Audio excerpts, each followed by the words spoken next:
L'exposition explore la mémoire de l'Holocauste et de Porajmos, c'est-à-dire le génocide des Tziganes, entre 1945 à 1989 dans l'art hongrois.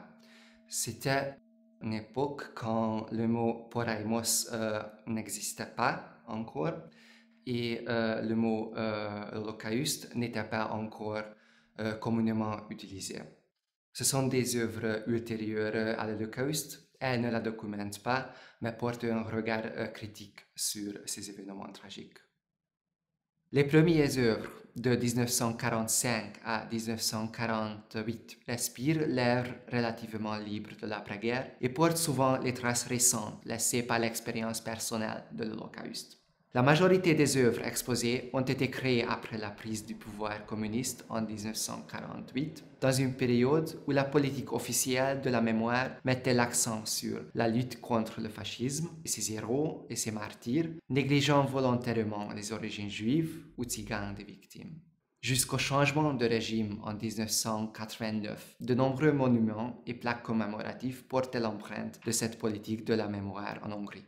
Sans cet éclairage historique, il est difficile de comprendre et d'apprécier les œuvres de l'exposition. Celle-ci démontre le mythe du silence sur l'Holocauste et surtout vient corriger l'image généralement répandue sur cette époque. Elles mettent en évidence la différence fondamentale qui sépare la politique officielle de la mémoire et le discours public, la mémoire personnelle et la mémoire artistique.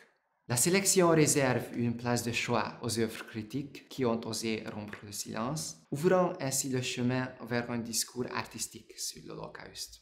Les artistes ont traité ce thème en fonction de leur intérêt, de leurs expériences, de leur histoire personnelle, mais la portée de leur œuvre était limitée, surtout comparée à celle des monuments que produisait la politique officielle de la mémoire.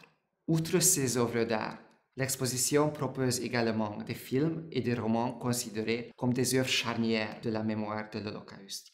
Issus des collections publiques et particulières, ces œuvres, pour la plupart rarement exposées, ont été réunies ici pour la première fois dans le but d'évoquer la mémoire de l'Holocauste entre 1945 et 1989. Autoportrait d'enfance de György Kemény est un exemple iconique et précoce de l'apparition du souvenir de la Shoah dans l'art hongrois. Le style et les couleurs vives évoquent le pop art sont en contraste frappant avec le thème. La scène dans le coin en haut à gauche se réfère à une photo célèbre prise au ghetto de Varsovie, tandis que le Mickey Mouse en flammes, ayant des références à la culture populaire, fait allusion à l'histoire personnelle de l'artiste. En 1944, sa mère l'a confié à un orphelinat juif dans l'espoir que son fils y aura plus de chances de survivre. L'homme qui s'occupait des orphelins lisait aux enfants des extraits du livre Mickey Mouse de Kemény. L'album s'est égaré, l'homme a été assassiné et Kemény s'est échappé de justesse, profitant d'un bombardement des Alliés, de ne pas finir fusillé et jeté dans le Danube par les croix fléchées, c'est-à-dire les national-socialistes hongrois. Mauthausen de Roger Rudolf Berzeller.